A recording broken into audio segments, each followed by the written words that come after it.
Hello, good evening student. आइए, हमने आपको 2 चैप्टर पढ़ा दिए हैं। ये तीसरा चैप्टर है जिसमें हमें पढ़ना है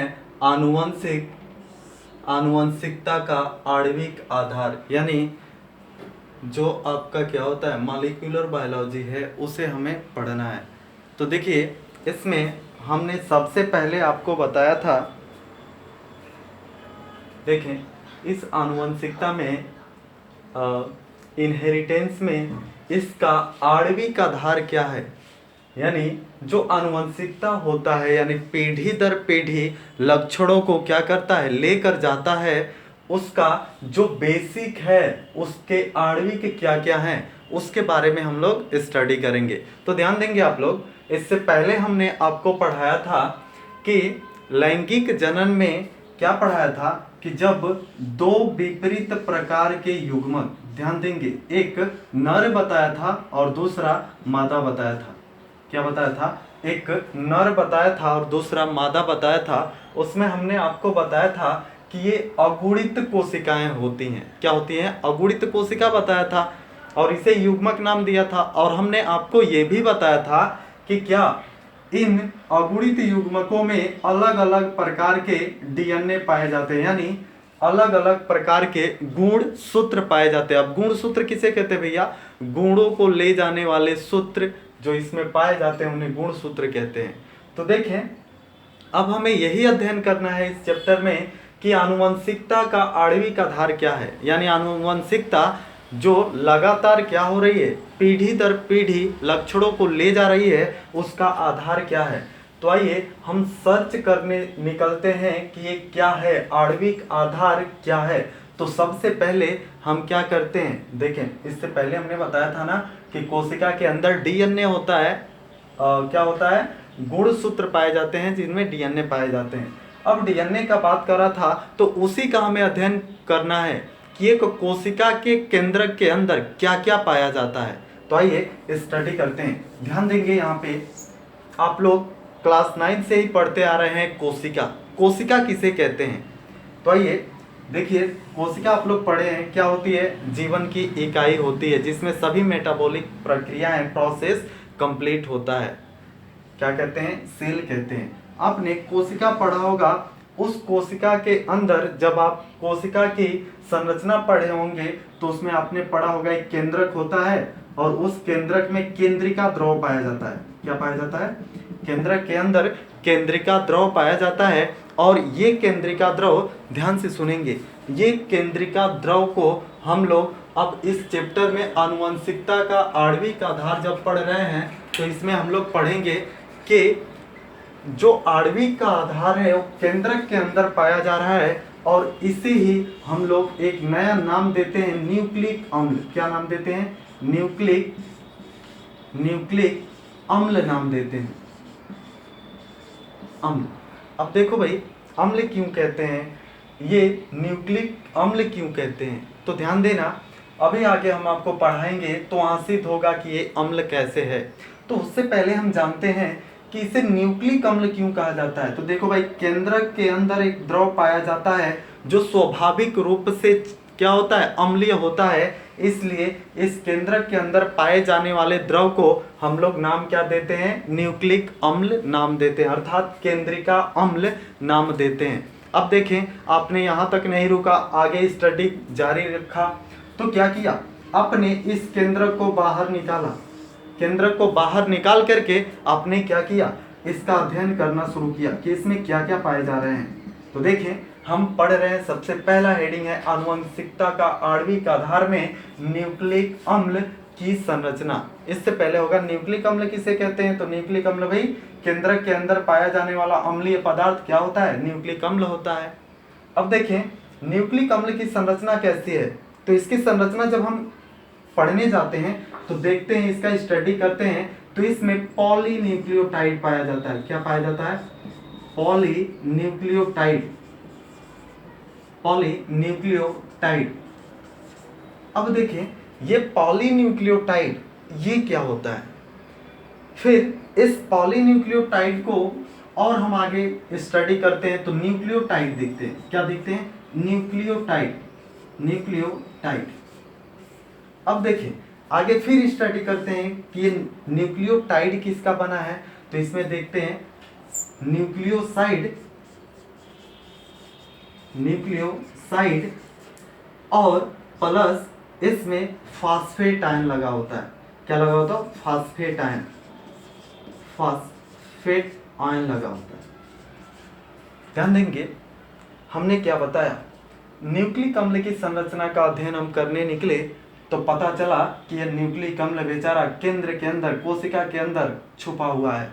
हमने इसे खींच करके बाहर निकाला और इसके अंदर के मटेरियल को निकाला तो देखा एक सीरीज पाया जा रहा है, एक लंबी श्रृंखला वाली संरचना पाई जा रही है जिसका नाम हमने पॉलीन्यूक्लियोटाइड रखा। अब इस पॉलीन्यूक्लियोटाइड को और छोटे रूप में हमने देखा, उसके एक लिंकेज को तोड़ के देखा तो उसका नाम रख दिया न्यूक्लियोटाइड। अब देखें उस न्यूक्लियोटाइड को हमने क्या किया और तोड़ा, न्यूक्लियोटाइड को तोड़ा तो देखा उसमें एक न्यूक्लियोसाइड है और एक क्या है, फास्फेट जुड़ा है। अब देखें इस न्यूक्लियोसाइड को हम फिर तोड़ देते हैं तो इसमें देखते हैं सुगर पाया जा रहा है। क्या पाया जा रहा है? सुगर। और फिर इस सुगर में एक क्या पाया जा रहा है आपका, सुगर के साथ नाइट्रोजनी बेस पाया जा रहा है।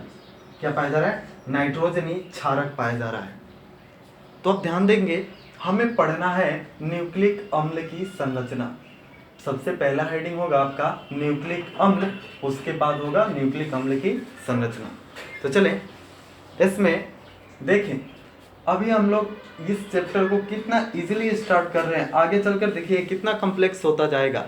लेकिन अगर इन सारी छोटी छोटी चीज़ों को आप लोग ध्यान देते चलेंगे तो कोई दिक्कतें नहीं होंगी और हम लोग आनुवंशिकता का आणविक आधार चैप्टर आसानी से पढ़ जाएंगे। बेसिक चीज़ें यही हैं कि आपने जान लिया कि न्यूक्लिक अम्ल कहाँ पाया जाता है, न्यूक्लिक अम्ल में क्या क्या होते हैं, इतनी चीज़ों को जान लिया तो आप ये चैप्टर को कंप्लीट कर जाएंगे। आइए सबसे पहले हेडिंग देंगे आप लोग न्यूक्लिक अम्ल, हेडिंग देंगे न्यूक्लिक अम्ल।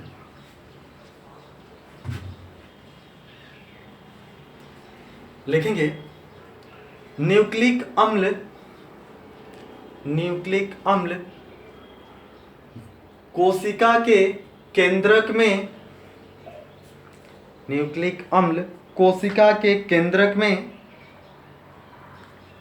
में पाया जाता है, कोशिका के केंद्रक में पाया जाता है जो जीव के आनुवंशिक लक्षणों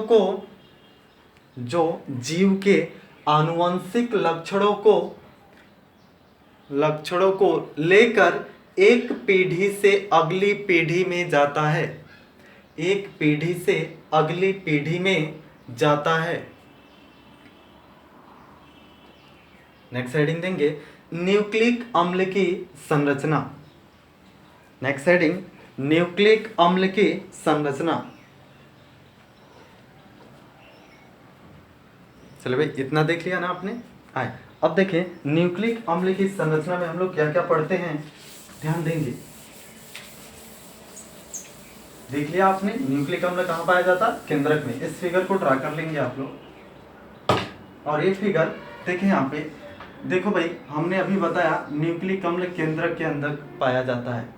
तो देखना केंद्रक के अंदर एक लंबी श्रृंखला होती है। यह श्रृंखला में जानते सीरीज होता है। एक लंबी श्रृंखला होती है, या तो वह एकल श्रृंखला होती है, मतलब एकल श्रृंखला या डबल श्रृंखला। ये एकल हो गया, ये डबल श्रृंखला। या तो एकल श्रृंखला होती है या डबल श्रृंखला होती है। अब ध्यान देना इन श्रृंखलाओं को हम नाम देते हैं पॉलीन्यूक्लियोटाइड। नाम क्या देते हैं? पॉलीन्यूक्लियोटाइड। पॉलीन्यूक्लियोटाइड नाम देते हैं भैया, पॉलीन्यूक्लियोटाइड। ध्यान से सुनेंगे हमने क्या बताया पॉलीन्यूक्लियोटाइड में। देखो ये क्या होता है, न्यूक्लिक अम्ल की संरचना में हम देखते हैं कि केंद्रक के अंदर अर्थात न्यूक्लिक अम्ल में पॉलीन्यूक्लियोटाइड की एक लंबी श्रृंखला पाई जाती है। पॉलीन्यूक्लियोटाइड की क्या होती है, एक लंबी श्रृंखला पाई जाती है जो क्या होती है, अन्य कई एकलकों से यानी न्यूक्लियोटाइड के एकलकों से बनी होती है। किससे? न्यूक्लियोटाइड की एकलकों से बनी होती है। जैसे अभी आपको केमिस्ट्री में सर पढ़ाएंगे, क्या पढ़ाएंगे, चैन रिएक्शन, जिसमें आप देखेंगे पॉलीथीन जो बनता है उसमें चैन टर्मिनेशन कैसे होता है, चैन प्रोपगेशन कैसे होता है। सेम उसी तरह से ध्यान दें, ये क्या है, पॉलीन्यूक्लियोटाइड न्यूक्लियोटाइडों की क्या है, एक चैन है। यानी जब एक से अधिक क्या होते हैं, मैक्सिमम संख्या में जब न्यूक्लियोटाइड जोड़ते हैं तो पॉलीन्यूक्लियोटाइड बनाते हैं। अब न्यूक्लियोटाइड क्या होता है, तो न्यूक्लियोटाइड देखो भैया 3 चीज़ों से मिलके बना होता है, नाइट्रोजनी क्षारक, शुगर, पेंटोस शुगर, फिर उसके बाद क्या हो गया, फॉस्फेट आयन। इन 3 चीज़ों से मिलकर क्या बना होता है, आपका न्यूक्लियोटाइड बना होता है। फिलहाल लिखेंगे न्यूक्लियोटाइड अम्ल की संरचना में, लिखेंगे न्यूक्लिक अम्ल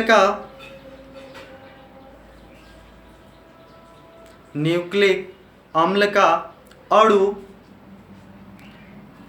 एक लंबी पॉलीन्यूक्लियोटाइड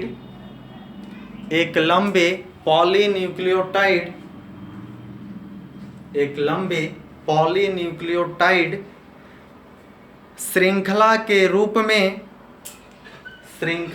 रूप में सभी जीवधारियों की कोशिकाओं में पाया जाता है। सभी जीवधारियों की कोशिकाओं में